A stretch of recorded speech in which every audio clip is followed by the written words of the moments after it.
Natutunan ko ang kwento natin ngayong gabi nang makita ko ang larawan na ito online. Ibo-blur po natin to ha, in respect with the victims of this tragedy. Pero ito kasi yung mga larawan ng mga biktima ng isa na namang trahedya na gigimbal sa ating bansa. Inilabas sila para makatulong na ma-identify ang mga tao na nakalagay po rito at para mahanap sila ng mga mahal nila sa buhay. Sabi po ng Coast Guard na ang pagre-release ng mga larawang ito ay para ng last resort, no? O wala nang choice dahil hirap sila na makilala ang mga tao sa larawan. Ito ay dahil na rin sa kondisyon ng mga bangkay. Lalo na't wala silang maipresenta na mga identification documents para makilala nga ang mga ito. Sabi nila, nakikipagtulungan na raw sila sa iba't ibang mga ahensya ng gobyerno para ma-assist ang pamilya ng mga ito para matulungan silang tukuyin kung wala na nga bang buhay ang kanilang mga mahal. Sabi ng Coast Guard na mas maganda po kung makipagtulungan ng direkta ang pamilya sa ahensya, imbis na makinig sa mga unverified posts online. So kung nung mabasa ko po siya, no, nakita ko yung mga larawan, nakikita ko yung mga mata nila, nakakaiyak, nakakatakot. Pero nagtaka ako, ano kaya yung nangyari? Bakit parang hindi na naman nauubusan ng mga pangyayari na nagpapahirap sa ating mga kababayan? Ano nga kaya yung dahilan kung bakit lumubog ang MV Trisha Kirsten 3 online footage? So kuhang-kuha po sa cellphone, isa sa mga footages na nakita natin, no? Itong MV Trisha Kirsten 3, bago ito lumubog sa gitna ng paglalayag patungo ng Holo, Sulu. Isa sa mga pasahero ang nagbahagi po nitong papakita namin sa inyo. At dito, nakakakilabot pero makikita at maririnig na nating nagsisigawan at nagpapanik ang mga kababayan natin habang sinusuot ng mga pasahero ang kani-kanilang mga life jacket.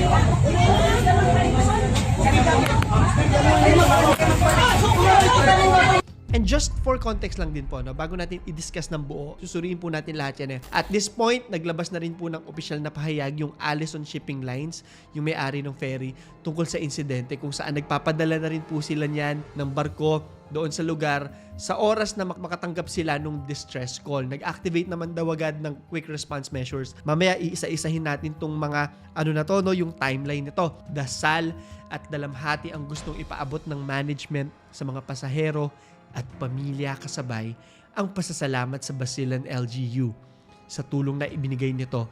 Ito, mostly, yung nakakatakot na sitwasyon na umiikot ngayon sa internet at balita sa telebisyon. 18 patay.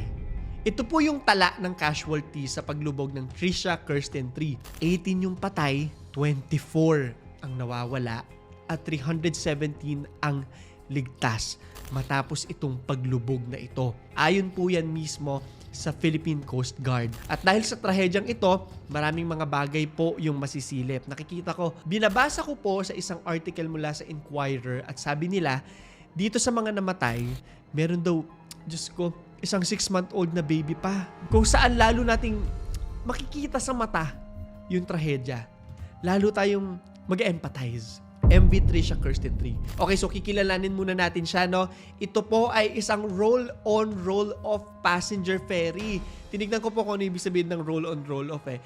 Ito raw yung mga cargo ships na dinesign para magbuhat, no, ng mga wheeled cargo. Sasakyan, motor, truck, ganyan. Commonly, mas kilala natin siya bilang Roro. Ayun. So ito po yung MV Trisha Kirsten 3. Lumubog ito malapit sa Basilan Province sa Bangsamoro Region sa Southern Philippines. Bibigyan natin ngayon ng background ha, kasi importante ito. Kasi nga sabi ko, may mga sumisilip dito. If magbabasa kayo ng comments, marami pong nagagalit. Natural lang po yan. One life lost is one life too many. Kailangan laging nag-iingat sa ganitong mga klase ng bagay. Ang ferry po, pagmamay-ari ng Allison Shipping Lines na nabanggit natin kanina. At meron daw itong 314 na pasahero at 27 crew members. Sabi nila, meron itong maximum capacity na 352. However, bago raw ito umalis, merong 40 na nag-cancel ng kani-kanilang reservations. At yung iba naman, hindi na nakaboard. Ngayon, importanteng malaman din natin na nung lumarga na po sila, wala raw gale warning doon sa area. If I'm not mistaken, parang international standard siya Kung may malakas na hangin, yung gale and all other technicalities na hindi na natin di-discuss. No? Pero ito ngayon ang nangyari. Bakit lumubog ang MV Trisha Kirsten 3? Ayon kay Commander Romel Dua, na Operations Officer ng Coast Guard District Southwestern Mindanao, ang MV Trisha Kirsten 3 ay umalis ng Zamboanga City Port bandang 9:20 nung Sunday, January 25, 2026. Sabi ni Commander Romel Dua na itong crew daw ng ship nakapagpadala ng distress call bandang 1:00 ng madaling araw, January 26, 2026. Ayon sa kanilang report, meron daw serious technical problems bago hampasin ng malalakas na alon ang ferry na naging dahilan ng paglubog nito. 5 kilometers northeast of Baluk-Baluk Island ng Basilan. Dalawang bagay po yung pumasok sa isip ko dyan. Una, 5 kilometers tapos madaling araw, no? Nakakatakot yon. Hindi mo alam doon. Nasa gitna ka ng kadiliman yan at hindi mo alam kung may makakapagligtas sa'yo. At pangalawa, serious technical problem. Naku, mukhang merong may kasalanan kung merong technical problem. At kung kasalanan nila, dapat po silang managot. Buhay ng mga tao to. Ang dami 18 so far ang nangamatay at dumadagdag pa po ito habang sinusulat ko itong kwentong ito. Pero para mas maintindihan ninyo kung ano ba talaga yung nangyari, eto, pasisimplihin natin. Dahil daw sa mga strong waves o malalakas na alon, bumaha doon sa lower deck ng vessel. Siyempre, kung may tubig sa loob, X na po talaga yon. Dahilan daw ito para tumagilid yung barko doon sa starboard side na tinatawag. Tapos yung mga harness daw na nagsesecure sa mga sasakyan, nag-snap. Meron din pong effect yung kung gumugulong-gulong yung mga sasakyan, di ba? Hindi na sila nakatali ng ayos. At alam na nga po natin kung ano ang nangyari. Tumagilid ang barko namin. Tulong. Kagaya ng ibang trahedyang dinidiscuss po natin dito sa aking channel, mas makikita natin ang isang pangyayari ayon sa mata ng mga survivors nito, sa POV nila. Survivors at mga biktima. So meron pong isang kadete na nag-undergo ng apprenticeship niya. Nakasalukuyan pa rin pong nawawala habang sinusulat ko po ito. So sana mahanap po siya. Nag-reach out po siya sa pamilya niya na may mga screenshots po na pinakita online nung nag-uumpisa na po na lumubog yung ferry. Kumbaga, nasa sitwasyon na siya kung saan alam niya kung ano na yung nangyayari. Alam niya na maaari siyang mapahamak anytime soon. Si Cadet Kyle Punsalang mula Davao City. 22 years old lang. Sana tama pong pagkakabanggit ko dito May tagilid among barko. Tabang or tumatagilid or lumulubog itong barko namin. Tulong. Isa yung kwento ni Cadet Kyle sa mga pinag-uusapan po ngayon online. Kasi dyan na-humanize, no? Nakikita natin ang bilang tao yung trahedya, which is nakakalungkot. Sa mata ng mga naka-experience po nito, na-experience din natin yung nangyari at mas naiintindihan natin kung ano ba talaga yung experience nila. 12:56 raw nang isend niya yung message at nauna na siyang nag-message na fully booked kami ng pasahero bandang 9:06 PM na walang ka-idea sa trahedyang mangyayari. Kagaya ng napakaraming mga pamilyang umaasang mahanap ng kanilang mga mahal sa buhay, ipinost ito ng kanyang kapatid na si JP Punsalang para matulungan mahanap ang kanyang kapatid at dumulog na pagsikapin o palakihin pa yung search operations para makahanap ng hindi lang kapatid niya, kung hindi yung mga ibang survivors din. Naiintindihan ko po siya. Kung ako po yun at may chance na mahanap yung kapatid ko, lahat po ng pwede kong awayin, aawayin ko. Lahat ng pwede kong hinga ng tulong, luluhod pa ako. Magbabaka sakali ako na maligtas yung kapatid ko. So sana, maayos po yung kanyang kapatid, no? Hindi lang siya, kung hindi lahat ng missing pa sa kwentong ito. Sabi niya, part po siya as one of the on-duty cadets at the time of the incident. He contacted us kasi regularly, if hindi po LGU, baka from the Coast Guard or mga taga doon malapit sa port could help us locate him. Naiyak po ako nung una kong binabasa to. Napasabi na lang ako, tang ina. kung may dapat managot dito, dapat silang managot. Ang dami pang pwedeng gawin nitong si Cadet Kyle sa kanyang buhay. 22 years old, Diyos ko. Tapos mawawala dahil sa, hopefully hindi ka pabayaan, pero hihintayin pa natin yan sa mga susunod eh.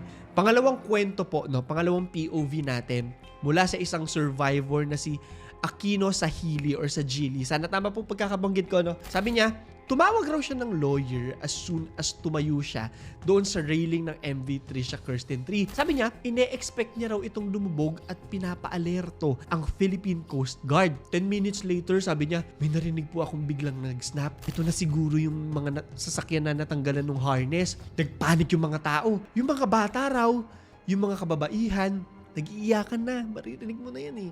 Base dun sa video na nakita rin natin kanina, di ba? Nakaka-stress yun, tas gumigewang ka, tas yung tunog, hindi mo na makakalimutan yung sigawan na yan eh. Napakarami raw ng mga bata sa Roro. Ayon sa kanya, karamihan daw sa mga casualties ay mga kababaihan na medyo may edad na. Ayon sa kanya, sobrang laki ng ferry kaya kapag na-cover ka nito, kailangan mo ng lakas, no, yung upper body strength para itulak yung sarili mo papaangat doon sa tubig. Ito pakita ko lang ha. Kung makikita nyo po yung rescue operations, ina-assist sila ng PCG at napakadilim po talaga. Parang umaasa lang sila doon sa mga maliliit na mga pailaw. Luckily, maraming nailigtas kahit maraming casualties. Ang lungkot po isipin, no, kasi walang malungkot dito, walang swerte dito eh. Pero parang ito yung glass half full ng sitwasyon. At least mas marami yung nailigtas. Kung ako lang yung masusunod, kahit masira na lahat ng mga sasakyan, masira na yung barko, basta lahat ng tao, ligtas, kasi buhay pa rin ang pinakamahalaga sa lahat. Walang alerto. Mamamatay ka na, hindi pa sinasabi sa'yo. So title pa lang po nitong part na to ng video natin, no? Alam na natin na may mali, may red flag, at maaari na may dapat managot. Mula pa rin po ang kwentong ito kay Sahili. Sabi niya, ginising na lang daw siya ng mga kapwa niyang pasahero. Noong mga panahon na nagtitilt na raw yung ferry. Yung kasamahan niyang pasahero ang nag-alerto sa kanya at nagbigay ng mga life jackets. Ayon sa kanya, wala sa mga crew ang nag-alerto sa kanila. Hindi ko pa po nakikita kung ano ang statement ng pamahalaan ng ferry regarding this particular part of the story. May statement sila pero dito wala. I hope mabigyan to ng linaw. Sabi niya, yung mga pasahero daw ang nagsasabi sa kapwa pasahero na, kalma lang kayo, huwag tayong magpanik, walang tatalon or yung jump ship na tinatawag. Usually, sa ganitong klase ng mga bagay po, no, may protocol po talaga. Sa sinihan, pag nagkasunog, may protocol. Lahat yan, especially sa barko, mas mahigpit dapat yan, di ba? Yung in case of emergency na tinatawag. Anyway, tuloy po yung kwento niya at sabi niya na humawak na lang daw siya sa parang isang maliit na part ng bangka at nagstay daw siya doon sa waterline hanggang saka huli-hulihang pagkakataon. Hinintay niya na lang na lumubog eh. Saka siya nag-swimming papunta raw sa isang life raft. Ngayon sabi niya, bago raw siya makarating dito sa raft na to, bumaligtad na raw yung raft.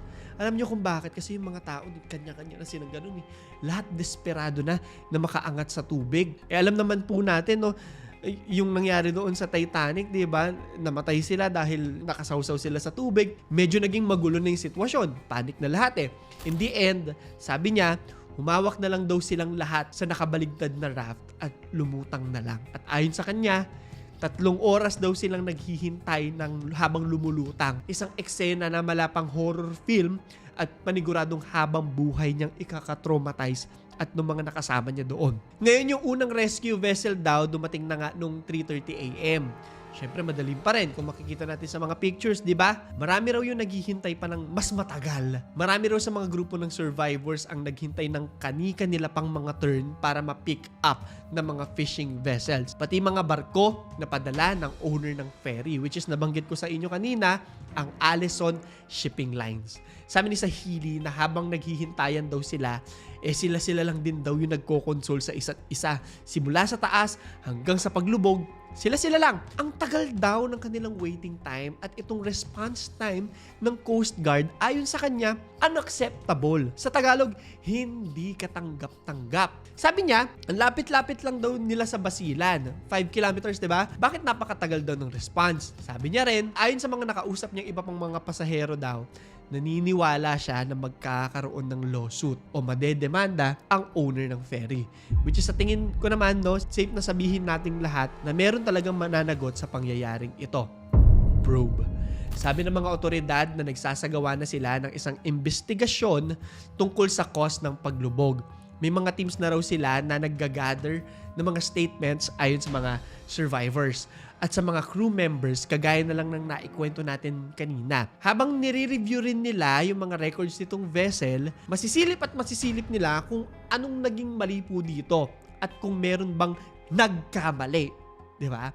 Sa Sulu Province, itong Coast Guard Station Western Sulu nag-set up ng information desk para ma-assist nga yung mga pamilya at mga nag-i-inquire tungkol doon sa mga pasahero ng MV Trisha Kirsten 3. Sabi ng PCG, the help desk serves as a centralized point for verified updates, coordination, and inquiries related to the incident. So basically, nandyan lahat ng dapat malaman tungkol sa mga pasahero para hindi gulo-gulo ang pagpapakalat ng impormasyon sa mga pamilya. Ito naman yung tanong ha. Sa probe na ito, ano yung sabi ng Allison Shipping Lines Incorporated? Naglabas sila ng isang statement. At ayon na rin sa nabanggit natin sa umpisa ng video na inactivate nga nila yung quick response measures at dineploy lahat ng available nilang vessels sa area as soon as malaman nila yung insidente. Syempre, para ma-minimize yung damages and casualties. We have been working tirelessly in close coordination with the Philippine Coast Guard and all concerned authorities as search and rescue operations continue. Ngayon, mismong ang presidente na si Bongbong Marcos ang nag-order sa Department of Social Welfare and Development o mas kilala natin bilang DSWD ang mag-provide ng immediate assistance sa mga biktima. Ayon ito kay Palace Press Officer Claire Castro. Sabi niya, as of now, whatever happened in the ferry accident, the DSWD has already been instructed by the President to provide appropriate assistance to our fellow citizens who were affected and victimized by the said incident. We were able to speak directly with the Philippine Coast Guard and they are currently working to determine whether the vessel was carrying more passengers or vehicles than allowed and whether there were violations of the law for the protection of our commuters and passengers. Sinisilip na po nila. Para to sa proteksyon ng ating mga mananakay at mga pasahero. At sa ngayon po ay kung ano man po ang nangyari dito sa ferry accident, ang DSWD po ay inutusan na po ng Pangulo para po mabigyan ng karampatang tulong ang ating mga kababayan na naapektuhan po nito at nabiktima po sa nasabing incident. Napakalungkot. Sana hindi na mangyari. Pero knowing us, no, knowing the Philippines, alam natin, mangyayari pa to. Which is, ito yung huli kong punto ha. Isa na naman po itong kwento kung saan mapapatanong tayo. Meron na naman bang nagpabaya? At hindi lang po ito yung unang beses na nangyari ito. Napakaraming beses na po nangyari ito sa Pilipinas. So, bakit pa ulit-ulit na lang? Keme-keme lang ba? Yung mga, sasabihin, babaguhin na yung mga standards, ganun bagay. Laging ganun yung ending ng mga kwento natin, di ba? Oh, ito, galit na galit to si ganitong senador. Galit na galit to si ganitong lawmaker. Pero bakit umuulit? Palabas lang ba lahat ng mga yon? Performative lang ba sila? Hindi ito yung first time na nangyari ito.